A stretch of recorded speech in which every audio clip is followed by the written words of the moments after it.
Hello दोस्तों, मेरे सुई धागा चैनल में आप सभी का स्वागत है। तो मैं आज आपको बताऊंगी सलवार सूट बनाना। तो सबसे पहले मैं कुर्ते की कटिंग करूंगी।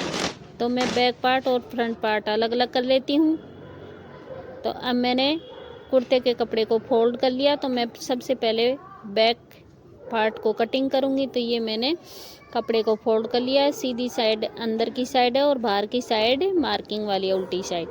तो मैंने कपड़े की फुल लेंथ चेक कर ली है। तो फुल लेंथ है 45। तो मेरे को तैयार लेंथ चाहिए 40। तो मैंने इसलिए पूरा कपड़ा ले लिया। मैंने शोल्डर लिए इसके 6.5 इंच और आर्म होल भी मैंने इसके 6.5 इंच ही लिए। तो इसकी चेस्ट है 40। तो मैंने इसका चौथा भाग लिया 40 का 10 इंच और इसकी हिप ली है मैंने शोल्डर से हिप तक 22 इंच। तो आप कम या ज़्यादा कर सकते हैं। तो मैं 22 इंच ली। और आर्म होल और हिप के बीच का जो हिस्सा होता है वो होता है वेस्ट का। तो मैंने वेस्ट 8 इंच का लिया है। अब इनके 2-2 इंच का मार्जिन ले लिया। मैंने चेस्ट का मार्जिन लिया 2 इंच का, वेस्ट का भी 2 इंच का और मैं हिप का लिया 1.5 इंच का। अब इन सभी को मिला देते हैं।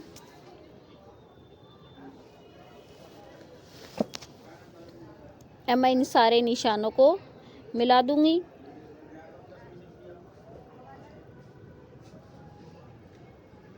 तो ये मैं कुर्ते का बैक हिस्सा कट कर रही हूँ। तो मैंने 1 इंच आर्म होल की गोलाई दे दी है। अब मैं नेक बनाऊंगी बुकरम पे। तो इसलिए सिलाई करते टाइम मैं नेक की कटिंग करूंगी। तो ये हो गई चेस्ट, वेस्ट और हिप। तो ये कुर्ते की मार्किंग तैयार हो चुकी है। अब मैं इसकी कटिंग कर लेती हूँ।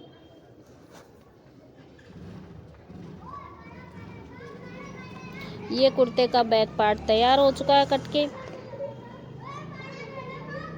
अब इसके हिप और वेस्ट पे छोटे छोटे कट के निशान लगा लेने चाहिए। अब ये मेरा बैक पार्ट कट के तैयार हो चुका। अब मैं फ्रंट पार्ट की कटिंग करूँगी। तो ये मेरा है वर्क वाला फ्रंट पार्ट। सबसे पहले इसकी फुल लेंथ चेक कर लेती हूँ। इसकी फुल लेंथ है 45। तो मैं इसका ये बॉर्डर हटा देती हूँ क्योंकि मुझे फुल लेंथ 40 चाहिए। तो मैं ये वापस इसके कपड़े पे ही अटैच करूँगी। तो ये मैंने फ्रंट भाग को फोल्ड कर लिया है। इसको वर्क को देखते हुए मैं फोल्ड करूँगी। अब ये मैंने फ्रंट पार्ट को फोल्ड कर लिया है। अब मैं इसके पिन अटैच कर दूँगी क्योंकि ये इधर उधर खिसके ना। तो अब ये मैं इस पे पिन अटैच करके मार्किंग करूँगी क्योंकि ये थोड़ा सा सिल्की कपड़ा है इसलिए इधर उधर खिसकने का चांस है। तो इसकी सबसे पहले फुल देखती हूँ। इसकी लेंथ है 41। अब इसके शोल्डर ले रही हूँ मैं 6.5 इंच। इसके आर्म होल भी 6.5 इंच ले रही हूँ और इसकी चेस्ट है 40। तो मैं उसका 10 इंच ले रही हूँ और शोल्डर से हिप का निशान लगा रही हूँ मैं 22 इंच पे। और आर्म होल और हिप के बीच का जो हिस्सा है वो है मेरा 16 इंच। तो मैं उसका आधा वेस्ट का ले रही हूँ 8 इंच पे। तो मेरी वेस्ट है 38। तो मैं इसका 9.5 इंच लिया है और हिप का लिया है मैं 41 है। तो उसका चौथा भाग लिया है मैंने 10.5 इंच। तो मैंने 2-2 इंच के इसके मार्जिन लिए हैं और हिप पे लिया है मैंने 1.5 इंच का मार्जिन। तो अब सभी लाइनों को इस तरह मिला देते हैं। अब ये मैं आधी इंच की गोलाई दूंगी। बैक पार्ट में मैं बाहर की तरफ से आधी इंच का मार्जिन लेते हुए काटा और फ्रंट पार्ट में आर्म होल की अंदर की साइड से शेप देते हुए काट लेंगे। अब ये मैंने इसकी कटिंग कर लेते हैं।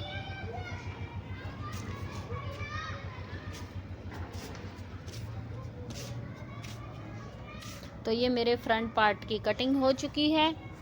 तो दोस्तों आपको वीडियो अच्छी लगी हो तो लाइक और शेयर ज़रूर करना। कहाँ समझ में नहीं आया ये मुझे ज़रूर बताना कमेंट्स करके। तो अब मैं बची इसकी स्लीव्स स्लीव्स की कटिंग कर लेती हूँ। तो ये मैंने कपड़े को फोल्ड कर लिया है। तो एक लाइन ये खींची मैंने और एक लाइन मैंने 3 इंच पे खींच दी। और इसकी गोलाई लिए मैंने 6.5 इंच, क्योंकि मैंने आर्म होल की गोलाई भी 6.5 इंच ली थी। अब इसको इस तरह मिलाते हुए मार्किंग कर लेते हैं। तो ये मैंने स्लीव की मार्किंग कर ली और मैं इसकी कटिंग कर लेती हूँ। तो ये मेरे सूट की कटिंग हो चुकी है। अगर आपको स्टिचिंग की वीडियो देखनी है तो आप मेरे चैनल को लाइक और सब्सक्राइब ज़रूर करना। मिलते हैं अगली वीडियो में। Okay, bye bye.